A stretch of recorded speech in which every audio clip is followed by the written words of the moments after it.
Hari ini saya akan memberikan FR ya, bocoran soal tentang SKBB dan yang sudah ujian dari teman-teman kita pada tanggal 1 September yang lalu. Nah, ini dia beberapa bocoran soalnya. Yang pertama itu ada tentang resusitasi dan tahapannya ya. Di mana di soal itu sudah diterangkan bahwa bayi udah di bawah lampu, kemudian udah hisap lendir, dan apa langkah yang tepat, atur posisi kah atau ventilasi. Kemudian juga soal tentang TBBJ ya, tidak ada data udah masuk panggul atau belum, cuma di situ ada data TFU dan UK ya. Ya, jadi kalau memang tidak ada di situ diterangkan sudah masuk pintu atas panggul atau belum, jadi patokan kita adalah usia kehamilan ya. Kalau misalnya usia kehamilannya pada primigravida biasanya di atas 37 minggu itu sudah masuk pintu atas panggul. Tapi kalau pada multigravida maka dia belum masuk pintu atas panggul. Kemudian juga di sini tentang KB katanya banyak sekali ya, tentang KB cukup banyak. Ada ibu datang pada usia 45 tahun, perdarahan, banyak KB IUD ya, IUD kemudian 380, kemudian udah 15 tahun pakai IUD, kemudian yang menyebabkan perdarahan kenapa? Apa karena masa IUD habis, erosio porsio, atau karena IUD-nya masih di situ? Ya, ini chattingan dari teman-teman SKB yang sudah selesai ujiannya pada 1 September yang lalu. Kemudian juga ibu KB dengan IUD udah 8 tahun pakai, cuman perdarahannya udah 4 bulan banyak terus nggak teratur gitu, nggak teratur gitu haidnya. Apa asuhan yang tepat, dikasih pil kombinasi, dirujuk, atau pola nutrisi, posisinya ibu lagi di BPM.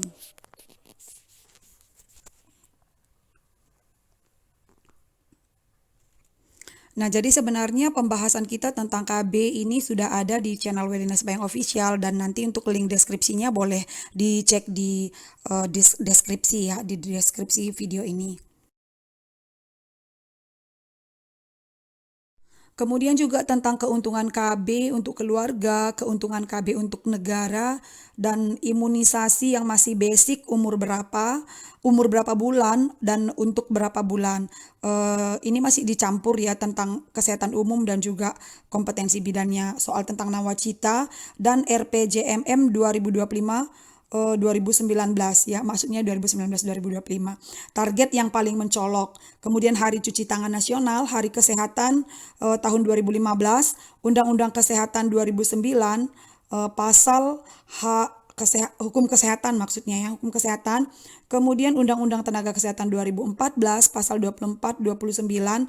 Kemudian juga tentang molase ya, tentang molase juga sudah ada pembahasannya di channel Wellness Bank Official. Kemudian tentang ketuban, partograf, fungsinya partograf, kemudian pemeriksaan DJJ dikala ibu lagi meneran itu fungsinya untuk apa.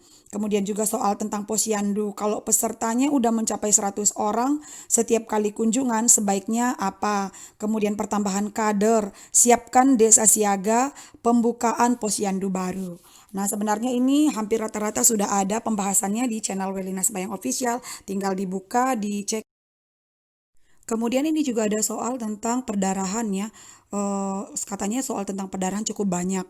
Ibu postpartum 2 jam, kontraksinya oke, kandung kemihnya oke, posisi di bidan, tinggi fundus uternya setinggi pusat.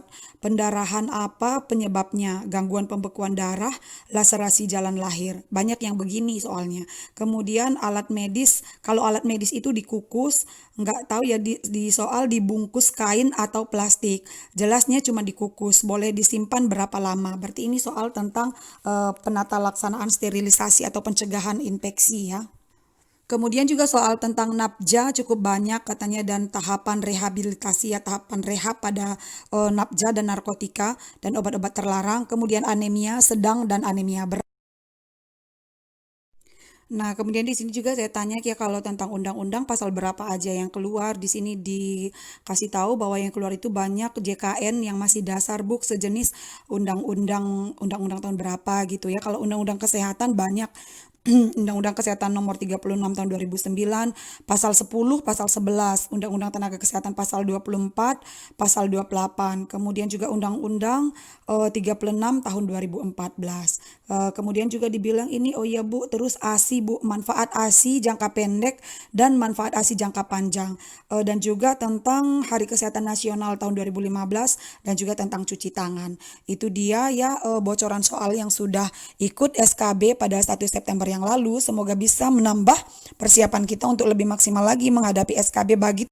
Oke, semoga bocoran soal ini bermanfaat bagi teman-teman semua dan bagi kamu yang mau request ya tentang materi untuk mempersiapkan persiapannya dalam menghadapi SKB, boleh komen di bawah. Saya akan usahakan komen yang terbanyak dengan topik materi permintaan yang sama, itu yang lebih dahulu kita bahas di pembahasan video selanjutnya.